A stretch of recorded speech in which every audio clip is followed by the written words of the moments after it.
مرة أخرى أعزائي المشاهدين، طبعا في الجزء الثاني من حلقة أبطال التحدي اليوم يسعدنا أعزائي المشاهدين نتكلم عن نادي عريق جدا في منطقة الصعيد، وهو نادي الإيمان بسوهاج. نادي الإيمان بسوهاج من الأندية التي لها أكثر من رياضة وحاصل على العديد من البطولات والإنجازات. فيسعدنا أعزائي المشاهدين أن يكون معنا الأستاذ كمال عبد العزيز، مدير عام النشاط الرياضي والأنشطة الرياضية بنادي الإيمان بسوهاج. أهلا بك يا أستاذ كمال. أهلا بك السهاب، وأنا سعيد بأن أنا أكون معك في البرنامج، وأحب أوصل برق التهنئة للسيد الرئيس عبد الفتاح السيسي اللي هو راعي الملف ذو الهمم كله، وبرضه لمعالي الوزير أشرف صبحي، ومعالي الوزير محافظ سوهاج عبد الفتاح بسراج، ومعالي وكيل الوزارة الدكتور محمد فريد، والدكتور محمد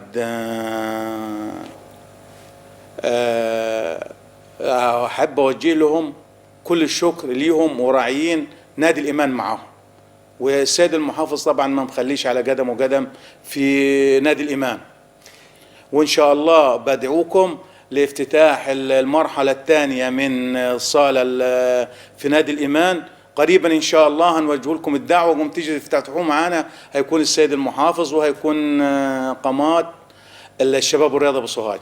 ما هو النادي بتاع إيمان ده مش غريب علينا، لأن المرحلة الأولى كانت على إيدينا وعلى أيدين برنامج أبطال التحدي، وكان ساعتها فأخذنا اللمسة في المرحلة الثانية. لا لا لا، إزاي ده؟ دي قلعة رياضية، حاجة جميلة جدا في النادي. وأنا عارف إن أنتوا التجهيزات على قدم وساق على أساس إن ينتهي العمل. طب إحنا عايزين نتعرف عليك الأول بقى على المستوى الشخصي، وبعدين نتكلم بقى على المستوى المهني. كمال عبد العزيز الشندويلي، رئيس قطاع شندويلي التعليمي، موجه مرحلة ابتدائية وموجه مرحلة إعدادية، أمين مساعد حزب مستقبل وطن مركز المراغة، أمين تنظيم القبائل العربية محافظة سوهاج، نائب جنوب الصعيد القبائل العربية، عضو لجنة مصالحات. فيعني كيانات الحمد لله متواجد فيها. طب دخلت بقى الرياضة ازاي؟ والله دخلت الرياضة هو حب العمل الخدمي. أنا من أول ما بدأت يعني كان من طبعا يا مكاني الكبير موجود في البيت، فطالما في واحد كبير خلاص اضطريت إن أنا أكون في المواجهة، فاضطريت إن أنا أشتغل في العمل العام. تمام. فدخلت في مسابقات القرآن الكريم، يعني عاملها على حساب الشخصي. بعد كده دخلت مع اخواتنا ذي الهمم، لان لازم دول ندعموهم، لان اخواتنا واصحاب الاراده دول ان احنا ندعموهم ونكونوا داعمين ليهم، وما نبصوش بصه التنمر، لا نكونوا محافظين ليهم وداعمين ليهم. فالحمد لله. انتوا عندكم في الصعيد يعني بيبقى عندكم ذوي اعاقه كتير، وكان للاسف في ناس كتير كانوا بيداروا اولادهم من عندهم الاعاقه، خوفا من الاعاقه والتنمر. لكن دلوقتي بعد بقى ما الناس شافوا ان المعاقين بيقابلوا الرئيس، يطلعوا في التلفزيون، اتغيرت الفكره. يعني السيد الرئيس عطى الفرصه واتاح الفرصه انه يخلي الجميع متواجد ومحب لذي الهمم. يعني ليه؟ انا عند المنظره مصالحات عاجي، يعني اغلب في كذا حوالي كذا واحد من ذو الهمم يجوني بالليل ويقعدوا معاي، ويعني ممكن تكون هيفرحوا بالكارنيه، ما طلع لهم كارنيه، انا مطلع لهم كارنيهات من نادي الايمان. تمام. فرحان بالكارنيه، هو ماشي هيبص يطلع الكارنيه ويوريه للناس، بيلعب رياضه بطل. لو مطلع له كارنيه الحزب هيبص هو ماشي يقول ادي كارنيه معاي ويفرح بيه. فلذلك يعني محبه الحمد لله، محبه معاهم رباني. لا انت شخصيه كده تحس فيها القبول كده والحب الخير وحب الناس، يعني دعوات الناس. يعني العمل الخدمي دي ما يتوصاش في اي حاجه تانية. ليه؟ طبيعه الانسان هيبقى ليه عمل خدمي، فان اخلص فيه ربنا يخلص معاه. لذلك انا اول ما عملت اول مسابقه قران كريم بداتها ب10 حفظه. ابتديت قلت ان شاء الله ربنا يقوينا، ودي تجاره مع ربنا.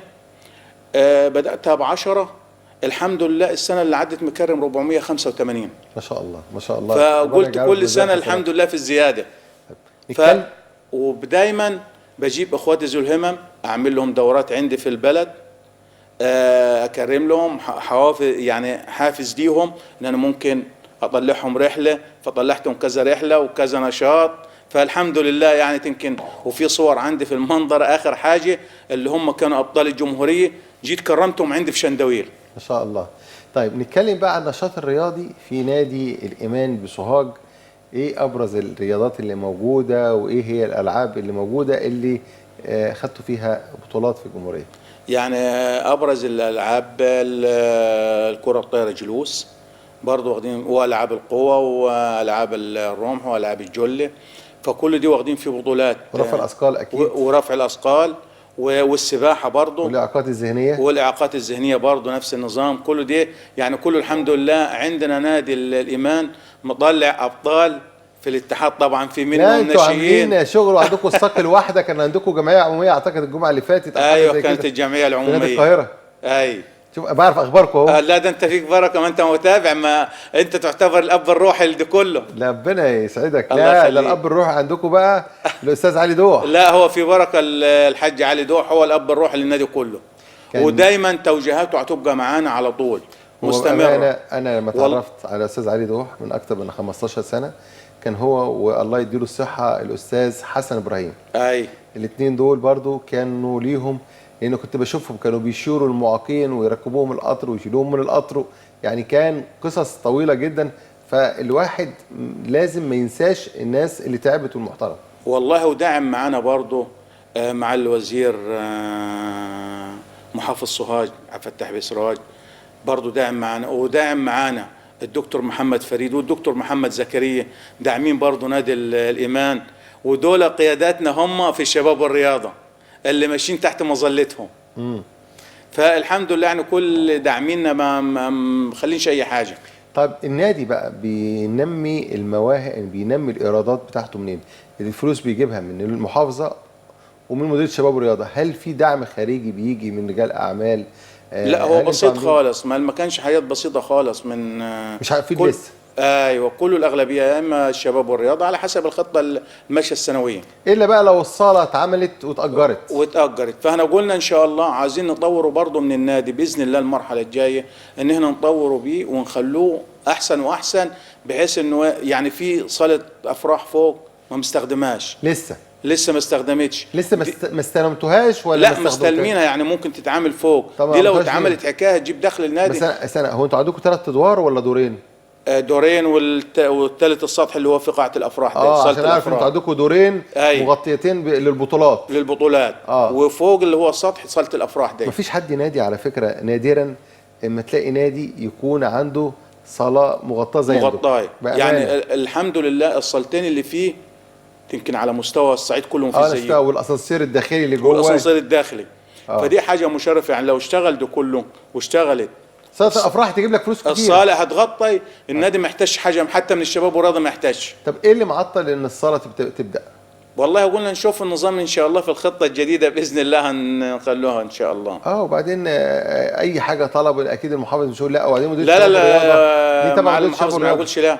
ما دام في حاجه فيها ايراد. ايوه. وليكوا فتبقى حاجه جميله. لا الحمد لله. وبعدين انت بتعمل منفعه. انت لما تيجي بتطلب بتقول ايراد هذه القاعه هيتوجه لصالح النادي، بدل ما حضرتك بتيجي تروح لفلان او يجوا لك يا فلان ادونا مبلغ احنا عايزين نسافر، وبعدين انتوا سوهاج مشوار بعيد. اقرب مشوار تروح عشان تروح القاهره، شوف تكليف قد ايه. قطر بقى تكاليف ياما، سواء قطر رايح جاي ومواصلات.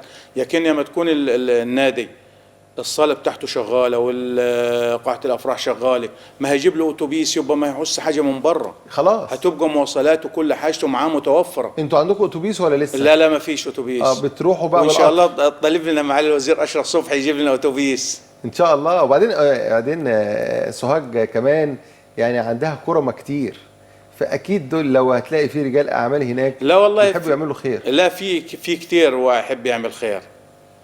يعني دي بتبقى حاجه جميله. لا حاجه جميله وحاجه مشرفه. ما انا ما بقول لحضرتك العمل الخدم، معلش انا ممكن اتكلم شويه بالعاميه وشويه باللهجه الصعيديه. انا عايزك تتكلم صعيدي، انا مبسوط انك بتتكلم بالصعيدي. ايوه، ما دايما ليه، ما انا احب دايما اتكلم باللهجه الصعيديه. انا هنا البرنامج على طبيعته، هتخلي الانسان على طبيعته. انا بقى هنا في البرنامج اللي بيجي بيتكلم بطبيعته. لا، واريح حاجه ان الانسان هيتكلم بطبيعته، يعني فدي حاجه هتبقى حاجه عشان مشرفه. تطلع من الحلقه تقول لي ايه ده، انا خلصت الحلقه على طول كده. ما لازم. قول لي بقى، انت عندك كام لاعب ولاعيبه في حدود في النادي؟ فرقه الكره الطايره 12. لا كلهم على بعض، انا بتكلم على كل الاعضاء. انت عندكم بقالكم فتره طويله شغالين، يعني اكيد عندكم يعني عديتوا ال100 على الاقل. لا يعني حوالي حاجه و70 كده لغايه دلوقتي. بتساعدوهم بقى ازاي؟ يعني هل بتديهم مثلا بدلات؟ هل لما بيسافروا هل بيديهم مكافآت لما بيخرجوا؟ يا تبع اللائحه اللي هي موجوده. ايوه هياخدوا البدلات بتاعتهم وكل حاجه. بس هتيجي مثلا ممكن حاجات يعني مساعدات بسيطه، مثلا ممكن انا يعني حاجه مثلا لو عندنا مولد النبي برضه هجيب لهم انا برضه حاجه كده مشجع ليهم. خدوا بطولات اخدهم عندي في البلد واكرمهم. في شندويل. في شندويل. قد ايه بقى بين شندويل وبين يعني حوالي ربع ساعه ثلث ساعه. فاخدهم يجوني ويجيبهم الحاجه بقى. ده شندويل مع دكتور احمد الشندويل، انت قرايب؟ ايوه قرايب. دكتور احمد. فاخدهم دايما اروح جايبهم، احب دايما اكرمهم عندي في المنظره. يعني عندي الحمد لله في المنظره، فتلاقي اغلب كل الوزراء قعدت معاها، فكلهم متواجدين. يعني الصور بتاعتهم حاططها ممثلين الدين المسيح وجميع الطوائف تلاقيها مصوره. فاحب دايما تجمع الناس. فيبقى الشغل دايما في الخلفيه، ما تلاقي خلفيه صور الوزراء والبتاع دي هتدي رونق احلى. ايوه وخصوصا بقى وان شاء الله هتيجي في الافتتاح باذن الله، وهتشرفنا في شندويل وتشوف الحاجه دي على الطبيعه ان شاء الله. لو انا موجود في مصر يشرفنا طبعا، لان احنا بدانا من 2000 وحوالي 10 او 11. يعني كان علاقتنا بالاستاذ ايمن عبد المنعم المحافظ. وبدانا، وكان الارض دي كانت لسه ما اتعملتش اصلا. النادي كان مشكله، وما كانش فيه اسانسير ولا فيه تكييف ولا فيه كهرباء. كل ده اتعمل، وبرضه ولا كان في صاله اصلا. لا ما كانش يعني فيه. الصاله كان فيه بعدين، وكان حواليها يعني بامانه كلمنا الاستاذ ايمن المحافظ كذا مره بالتليفون. دكتور ايمن عبد المنعم ربنا يديله الصحه.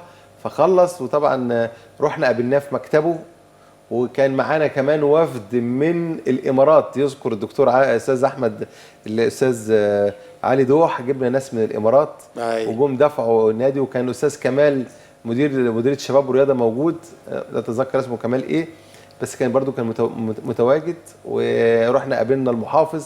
يعني كانت الدنيا حلوه. وبعدين سوهاج ده يعني يعتبر النادي بتاعنا، يعني ده ناديكم انتوا طبعا.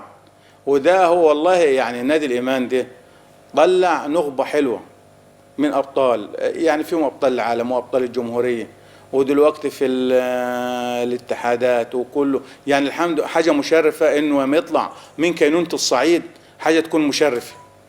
انتم مشاركين في اكتر من اتحاد.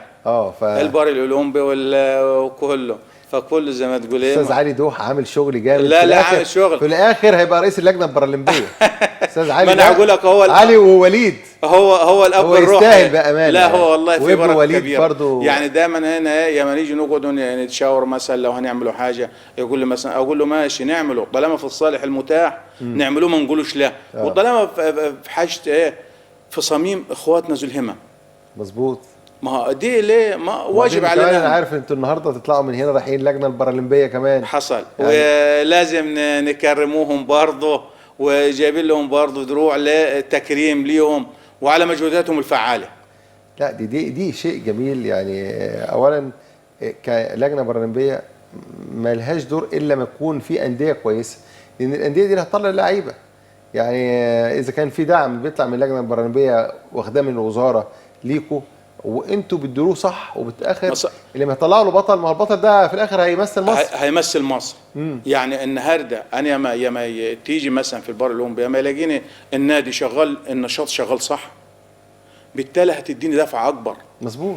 هتخليك انت حتى تشجعني، تقول لي تعالى لا ده انت شغلك 100 100، ابطالك 100 100، لا يبقى ندعموا فيك اكتر، صح ولا لا؟ لا كده، لا لا لا. وبعدين احنا يعني احنا لما بنيجي نقيم في اللجنه البرلمانيه بنشوف النادي، تعالى النادي ده شغال، حصل على بطولات، مشارك في كام اتحاد، عدد اللعيبه قد ايه، رجال سيدات، فاز ما فازش.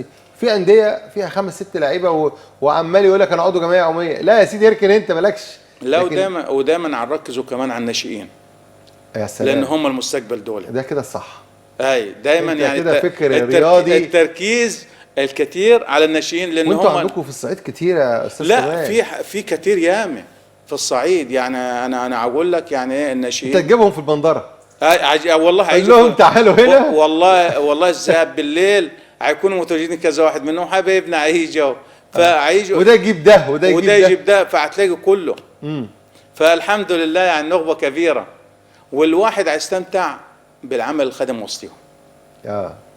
يعني دي هتبقى ايه، هتحس براحه نفسيه، والانسان طالما حس براحه نفسيه انتهى الكلام. لا وبعدين كمان ايه، لما انت يعني لو كان في شويه صور معانا ذوي الاعاقه بيقولوا لبعض لما واحد كسب يقول لك انا اتكرمت ورحت النادي او رحت المنظره واتكرمت او قابلت المحافظ ورحت المحافظه. فتلاقي كل فرحان، الكل بيعرف، الكل بيقول للتاني، فيقول لك انا عايز ابقى. طب هتبقى ازاي؟ اتمرن ويلعب ويبقى بطل. يعني دايما يجي واحد مثلا عاوز يلعب يقول طب انا اقول له تعالى النادي وندخلوه وشوف اللعبه اللي انت هتحبها والعبها. صح، اللي هتحبها مش شرط تحبها، اللي هتبقى بطل فيها، وهتنجز فيها تعمل حاجه. ما انا ممكن بحب كره قدم وما بعرفش العب اصلا وما بعرفش رجلي الاتنين شمال. ايوه لا الحمد لله نخبه حلوه وكبيره معانا. لا انت اللي حلو ومحترم الله يبارك فيك، وبجد يعني وشك كده فيه بركه، وانا سعيد بس من ده انا اللي ان حضرتك موجود معانا. انا اللي سعيد باللقاء بتاعك وعلى برنامجك ابطال التحدي. ده حاجه مشرفه وحاجه مشرفه للصعيد عامه. لا احنا بيكو، وان شاء الله هنحاول نيجي بس شرط تعزمنا في المنظره. ده لازم ده شرط رئيسي. المجموعه بتاعت ده شرط رئيسي. انت انت مجموعه البرنامج لو جبت حتى مصر كلها معاك. ربنا والله في الافتتاح ان شاء الله هنيجي باذن الله. واكيد في ايفنت قريب ان شاء الله هيتعمل في سوهاج ان شاء الله. اكيد هنيجي نصوره، وهيبقى في دعوه من المحافظ ومن عندكم ان شاء الله، وهنيجي نحضر افتتاح ان شاء الله باذن برنامج الله. ابطال التحدي ده يعتبر ان شاء الله برنامج كل المعاقين في مصر والوطن العربي ان شاء الله. طب قبل ما نختم بقى الحلقه، لو عايز تقول اي حاجه، اي طلب، اي نداء، تحت امرك. احنا نطالب بس بدعم من السيد الوزير اشرف صبحي بصل نادي الايمان. يا سيدي اكيد الحلقه هتروح له وهيشوفها، واكيد يعني وبعد كده ده كمان واحب اوصل البرقيه دي الاب الروحي لينا كلنا، السيد الرئيس فخامه الرئيس عبد الفتاح السيسي، هو اللي شجع الكل على الملف ده، ملف ذوي الاعاقه. ايوه، وهو اللي داعمهم وكله. يعني ايه، دي حاجه مشرفه انه لما يكون رئيس بالمحنه شديد محنه، الاثنين مع بعض دول عقوا فوق الفوق.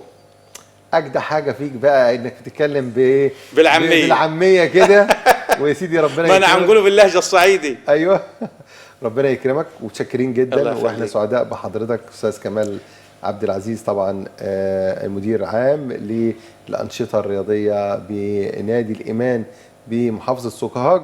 وشكرا ليك وشكرا لكم اعزائي المشاهدين، سعدت بيك، ونشوفكم على خير ان شاء الله الاسبوع القادم مع بطل اخر ونجم اخر من نجوم ابطال التحدي.